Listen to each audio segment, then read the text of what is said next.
बातों से ना बात बनेगी, करके कुछ दिखलाना होगा। अगर पाना है सपनों को तो हद से आगे जाना होगा। सूट से पहले उठना होगा, अपने कार में जुटना होगा। निश्चित ही पाओगे सफलता, हर मंजिल को झुकना होगा। जिसकी आज करते कल्पना उसी समय को आना होगा। अगर पाना है सपनों को तो हद से आगे जाना होगा। हेलो अचीवर, नमस्कार, मैं आर के सिंह स्वागत करता हूं आपके अपने यूट्यूब चैनल पर। और मैं बात करना चाह रहा हूं, रिसेंटली मैंने एक बुक पढ़ी, द पावर ऑफ लेस, जो रिटन की गई है अमेरिकन ऑथर मिस्टर लियो द्वारा। इस बुक की कुछ ऐसी बेहतरीन लर्निंग मेरे को अच्छी लगी जो मैं आप लोगों के साथ शेयर करना चाह रहा हूँ। टोटल 6 लर्निंग है। ये लर्निंग आप मेरे साथ रहेंगे तो देखेंगे कि लर्निंग वास्तव में जेन्युइन है, अच्छी है, इनमें हम बहुत कुछ सीख सकते हैं। बेसिकली जब भी हम किसी ऑथर की कोई बुक पढ़ते हैं तो उस ऑथर क्या करता है, अपनी लाइफ का एक्सपीरियंस उस बुक में क्या करता है, शेयर करता है, और हम कुछ ना कुछ उससे सीखते हैं। और हमें कायदा में एक कोई ना कोई बुक एक वीक में, मंथ में एक बुक डेली अवश्य पढ़नी चाहिए। उस बुक से हमारा ज्ञान बढ़ता है। तो चलिए दोस्तों, मैं बात करता हूँ जो मैंने 6 लर्निंग ली है। पहली लर्निंग है मेरी, वो है सेटिंग लिमिट्स। हमें क्या करना है, अपनी लाइफ में लिमिट सेट करनी है, यानी कि बाउंड्री होनी चाहिए, कुछ रूल एंड रेगुलेशन होनी चाहिए। अगर हमारी लाइफ में रूल एंड रेगुलेशन, लिमिट्स या बाउंड्री नहीं होंगी तो क्या होगा, हम अच्छा प्रदर्शन नहीं कर सकते, हम काम को अच्छा नहीं कर सकते हैं। क्योंकि जो भी अगर दायरा होता है, दायरे में रहकर हम क्या करते हैं, बेहतर प्रदर्शन करते हैं। ये ठीक उसी प्रकार है जिस तरह सपोज कीजिए आप शॉपिंग मॉल में अगर शॉपिंग करने जा रहे हैं और मालूम पड़ा वहाँ आपका बजट, बिना बजट के आप वहाँ पहुँच गए और आपको शॉपिंग करनी थी 2000 की, और अगर मालूम पड़ा आपका कोई बजट सेट करके नहीं गए तो हो सकता है वहाँ आप 5000 10,000 की शॉपिंग करके आ सकते हैं। तो हमें क्या करना है, अपना बजट डिसाइड पहले करना होगा। ठीक उसी प्रकार लाइफ में क्या करना है, जितना हम अपने को बजट करके चलेंगे, बाउंड्री में करेंगे, अपनी लिमिट, रूल एंड रेगुलेशन अंदर चलेंगे, उतना ही हम क्या है, बेहतर प्रदर्शन कर पाएंगे। तो हमें क्या करना है, जीवन के हर फील्ड में हमें क्या करना है, चाहे ऑफिस में, कार, हर जगह क्या करना है, हमें अपनी लिमिट सेट करनी है। सेटिंग अवर लिमिट। सेकंड लर्निंग है वो है आइडेंटिफाई द एसेंशियल्स। जो चीज़ हमें जरूरी है, जो चीज़ जरूरी नहीं है, जिसके बिना हम जी सकते हैं, जिसके बिना हम नहीं जी सकते, हमें क्या करना है, लाइफ में आइडेंटिफाई करना है। और जिन चीज़ों के बिना जो चीज़ हमें जरूरी है, जो कि हमारे गोल को ओरिएंटेड हो, जिससे हम अपना जो वैल्यू ऐड कर सकते हैं, वो चीज़ हमारे लिए जरूरी है। जो चीज़ जरूरी नहीं है उनको क्या करना है, हमें आइडेंटिफाई करके उन्हें क्या करना है, अपनी लाइफ से अलग करना है, जिनके बिना हमारा काम चल सकता है। तो पहले हमें सबसे पहला हमारा पहला काम क्या है, हमें वो चीज़ों को आइडेंटिफाई करें जो हमारी लाइफ के लिए, हमारी वैल्यू, जो हमारी लाइफ में हमारे गोल और हमारी वैल्यू को ऐड कर सकें, उन्हें हमें क्या करना है, ऐड करना है। और बाकी चीज़ों को हमें क्या करना है, उन चीज़ों से थोड़ा दूर रहें और उनसे कोशिश करें, अवॉइड करें। हम देखते हैं हमारी दिनचर्या में कई चीज़ें ऐसी होती है जो हमारे लिए जरूरी नहीं है, लेकिन फिर भी क्या है, बहुत से काम हम कर रहे हैं। तो दोस्तों, हमारा जो दूसरी लर्निंग थी वो क्या थी, आइडेंटिफाई द एसेंशियल्स। और तीसरी लर्निंग है एलिमिनेट द नॉन एसेंशियल्स। जैसा कि हमने सेकंड स्टेप में देखा था कि बहुत सी चीज़ें ऐसी थी जिनके बिना हमारा काम चल सकता था, तो अब क्या कर रहे हैं, उन्हें हम धीरे धीरे क्या कर रहे हैं, उन चीज़ों से तीसरे स्टेप में आके, तीसरी लर्निंग क्या है, उनसे हम छुटकारा पाना चाह रहे हैं। किसी भी चीज़ से छुटकारा एकदम नहीं पा सकते, धीरे धीरे हमें कोशिश करनी पड़ेगी, और उनके बिना क्या काम चल सकता है, ये चीज़ हमें आइडेंटिफाई करनी पड़ेगी। हम देखते हैं आज की डेट में लाइफ में बहुत से डिस्ट्रैक्शन होते हैं, तो इसी तरह इनसे क्या होता है, हमारा टाइम बर्बाद होता है, यानी हमारी प्रोडक्टिविटी डाउन होती है। तो हमें क्या करना है, उन सारी चीज़ों को जो हमें डिस्टर्ब कर रही हैं, जिनके बिना हमारा काम चल सकता है, उन चीज़ों को हमें क्या करना है, अवॉइड करना है, उनसे हमें छुटकारा पाना है। और जब हम ये करेंगे तो हम देखेंगे, काम कम करो लेकिन अच्छा करो। यार, ये द बुक का मेन मोटिव क्या है, द पावर ऑफ लेस। कुछ कम करके भी हम बहुत कुछ अच्छा कर सकते हैं, तो वही है इस बुक का मेन मोटिव है। तो हमें क्या करना है, जो हमारे काम की चीज़ नहीं उनको अपनी लाइफ में उससे हटाना है, गेट आउट करना है, छुटकारा पाना है। ये हमारी थी तीसरी लर्निंग। मेरी फोर्थ लर्निंग है द फोकस ऑफ इम्पोर्टेंस। जब मेरे पास कम काम होंगे करने के लिए, कम टास्क होंगे काम करने के लिए, मेरे पास ज़्यादा से ज़्यादा समय होगा, और जब एक काम पे एक समय में फोकस करूंगा तो क्या करूंगा, मैं अच्छा प्रदर्शन कर पाऊंगा, उस काम को अच्छी तरह कर पाऊंगा, पूरी एफिशिएंसी के साथ कर पाऊंगा।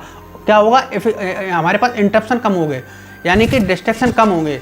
जब एक समय में एक ही काम को हम करते हैं तो हम क्या करते हैं, हम उसको अच्छा प्रदर्शन कर सकते हैं। आज हम देखें देश में किसी भी अच्छे खिलाड़ी को, किसी भी फिल्मी अभिनेता को, किसी भी देखें, क्यों जो बंदा सिर्फ एक चीज़ पे फोकस करता है वो अपनी लाइफ में कुछ ना कुछ इतिहास रच के जाता है। और आप अगर मल्टीटास्किंग ज़्यादा काम करने की कोशिश करते हो तो होता है कि आप कहीं भी बेहतर प्रदर्शन नहीं कर पाते हो। तो द पावर ऑफ लेस का जो मेन मोटिव है, जो मेन लक्ष्य समझ में आया मेरे को इस बुक का, आप किसी एक चीज़ पर फोकस कीजिए, लेकिन इतना बेहतरीन ढंग से फोकस कीजिए कि आप उस फील्ड में, जिस भी फील्ड में कार्य कर रहे हैं, बेहतर प्रदर्शन कर पाएँ। तो हमें क्या है, जब हम एक चीज़ पर फोकस करते हैं तो हमें कई चीज़ें ऐसी चीज़ें होती हैं, एक पर अगर हम फोकस करें तो हमें बहुत कुछ मिल जाता है, लेकिन जब सबको हम संभालते हैं तो हमें कुछ भी नहीं मिल पाता है। तो हमें क्या करना है, अपनी एफिशिएंसी बढ़ानी है, किसके द्वारा, किसी एक चीज़ पर फोकस करके ज़्यादा से ज़्यादा टाइम देना है किसी एक काम पर। तो कहीं ना कहीं हम देखेंगे जब हम किसी एक पर फोकस करते हैं तो रिजल्ट हमें बेहतरीन मिलते हैं, अच्छे रिजल्ट मिलते हैं, जिससे हमारे जीवन में बदलाव आना शुरू हो जाता है। तो ये मेरी कौन सी थी, ये मेरी चौथी लर्निंग थी। पांचवी लर्निंग है creating new habits to form lasting improvement. जीवन में बदलाव प्रकृति का नियम है, हम जानते हैं, तो हमें क्या करना है, नई नई हैबिट्स को डेवलप करना है। जो व्यक्ति अगर बेहतर बनना बंद हो गए, वो क्या बनने गए, बदतर बन गए। तो हम जब किसी, अब मोबाइल देख लीजिए, कोई भी चीज़ देख लीजिए, आज के डेट में क्या होता है, हर चीज़ का अपडेट वर्जन आता रहता है। चाहे मोबाइल अपडेट मांगता है, हर चीज़ अपडेट मांगती है। तो इसीलिए हमें भी क्या करना है, अपने अंदर नई नई हैबिट डेवलप करनी है। और इसके लिए ऑथर कहता है कि आप 30 दिन, ऑथर के द्वारा एक ऑथर कह रहा है 30 दिन का आप चैलेंज ले लीजिए, कोई आप नई हैबिट डेवलप करना चाह रहे हैं। वैसे तो आज की डेट में कई चीज़ें, कोई 21 दिन का चैलेंज होता है, 21 दिन में आप हैबिट नई डेवलप कर सकते हो। तो जो बेसिकली जो जेन्युइन है, अगर आप किसी भी चीज़ को 90 डेज तक आप फॉलो करते हैं तो हो सकता है वो आपकी हैबिट्स बन जाए। आप सपोज कीजिए सुबह मॉर्निंग में जगना चाह रहे हैं 5 बजे, तो आप हो सकता है आप 5 दिन के लिए, 6 दिन के लिए, हफ्ते के लिए अलार्म लगाइए, और हो सकता है 9वें 10वें दिन हो सकता है आप ऑटोमेटिकली जगना शुरू हो जाओगे। तो क्या करना है, हमें अपने आप को बेहतर बनाने के लिए, एक नई हैबिट डेवलप करने के लिए कुछ ना कुछ हमें क्या करना है, बदलाव अपने अंदर लाने हैं, उनको एक्सेप्ट करना है, कुछ ऐसी हैबिटें डेवलप करनी है जिससे हमारा और अपडेटेड वर्जन आए। आपका जो बेहतरीन वर्जन, आप अपने आप को क्या करना है, अपना बेहतरीन वर्जन बनाना है। क्यों, आप ही एक ऐसा क्या कहते हैं, प्रोडक्ट मान लीजिए अपने आप को क्या है, बेहतर से बेहतर बनाना है। क्योंकि ऑथर ने हमें जो मेन चीज़ बताई है, ऑथर हमें यही बताना चाह रहा है कि कम चीज़ों पर फोकस करके हम कैसे बेहतरीन बन सकते हैं। आप एक समय में एक ही चीज़ पर फोकस कीजिए, परंतु उसमें आप निपुणता हासिल कीजिए। जब एक हैबिट आपकी अच्छी डेवलप हो जाए तो आप क्या करें, दूसरी हैबिट डेवलप करें। हैबिट्स वो डेवलप करें जो कहीं ना कहीं आपको आपके टारगेट की तरफ, आपको गोल की तरफ, आपको इंप्रूवमेंट की तरफ लेके जाएं। छठवीं और मेरी आखिरी लर्निंग है, वो है मेरी starting new habits in A manageable chunks. यानी कि हम जो छोटी छोटी आदतें बनाते हैं, उन आदतों को क्या है, हम धीरे धीरे उन पर काम करें। उन्हें धीरे धीरे क्या है, बहुत से लोग क्या करते हैं, अचानक आदत डेवलप की और उन्हें सोचा कि 100% मेरे को तुरंत मिल जाए, और ऐसा नहीं पॉसिबल है। तो हमें क्या करना है, कोई भी आदत हमने बनाई तो हमें धीरे धीरे उस आदत को क्या है, कंसिस्टेंटली हमें लगातार उस काम को जब लगातार करेंगे, और हम देखेंगे जो हम उससे उम्मीद कर रहे हैं, जो आदत हमने जिस लिए डेवलप की है, जब हम उसे लगातार 100% करते हैं,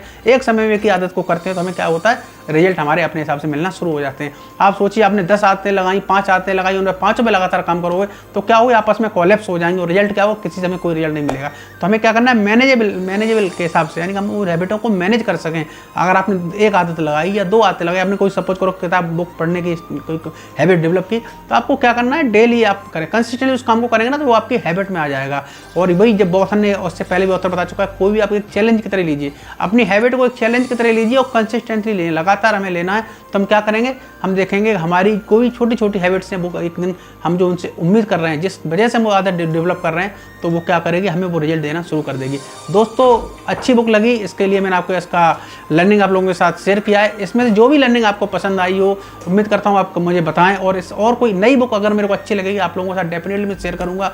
तो नमस्कार दोस्तों, थैंक यू। बुक अच्छी है, एक बार जरूर इसको ध्यान से, मेरी लर्निंग ये जो है मैंने सीखी, आप लोगों को बता रहा हूँ, एक बार ध्यान से सुने, कहीं ना कहीं कुछ इसमें से आपको जरूर कोई ऐसी चीज़ मिलेगी जो आपको लाइफ में इंप्रूवमेंट करने में आपकी हेल्प करेगी। Thank you.